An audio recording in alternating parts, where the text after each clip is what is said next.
Hi everyone! Last week we explored vulnerabilities, threat actors, malware, social engineering, risk, and the CIA triad. We studied how attacks happen, we analyzed who performs them, and we learned how to measure their impact. Now we take the next step.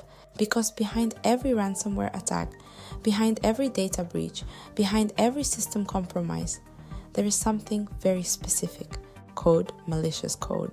Today we begin week 6 by answering a critical question. What exactly is malicious code? And how does it differ from malware? Let's start with clarity. Students often use the words malware and malicious code interchangeably, but they are not exactly the same. Malware is the category. Malicious code is the mechanism. Malware refers to malicious software as a whole. Viruses, worms, ransomware, Trojans. Malicious code refers to the actual instructions written inside that software to perform harmful actions. Think of malware as the vehicle. Malicious code is the engine inside that vehicle. For example, a ransomware program is malware, but the encryption routine written inside it, the code that locks your files, that is malicious code. A worm that spreads across networks is malware, but the replication logic that scans for vulnerable machines and copies itself, that is malicious code. So when we analyze malicious code, we are analyzing behavior at the instruction level. That is deeper thinking. Now let's move into the technical layer. What does malicious code actually do when executed? It may modify system files and escalate user privileges. It can inject processes into memory and disable antivirus software.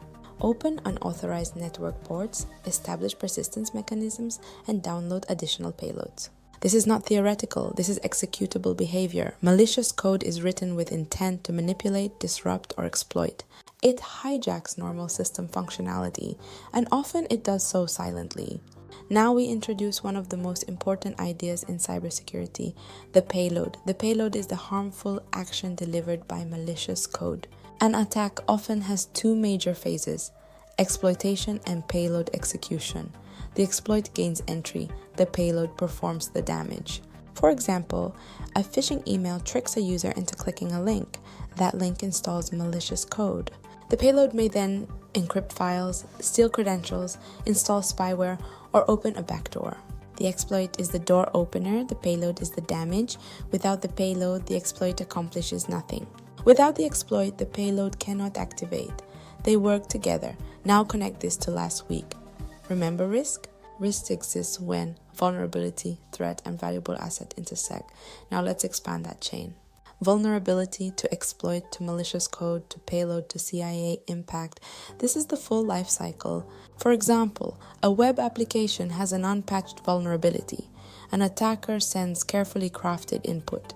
Malicious code executes remotely. The payload installs a backdoor. Confidentiality is violated. Now you see the full life cycle. This is structured cybersecurity thinking. What makes malicious code dangerous is not just its existence, it's automation. Once written, malicious code can execute repeatedly, spread automatically, and operate 24/7 while remaining undetected. A human attacker may make mistakes. Code does not. It executes exactly as designed. This is why malicious code scales attacks. One attacker, millions of victims, because the code does the work. Understanding malicious code changes how you defend systems. You stop thinking, how do I stop hackers? And you start thinking, how does the code behave? If you understand execution flow, memory manipulation, and network communication patterns, you can design countermeasures intelligently. This is the beginning of defensive strategy, analytical reflection. Let me ask you something. If an organization patches vulnerabilities quickly, but does not monitor system behavior, can malicious code still cause damage? Yes, because detection is different from prevention. We will explore that in upcoming videos. Today we defined malicious code. We distinguished it from malware.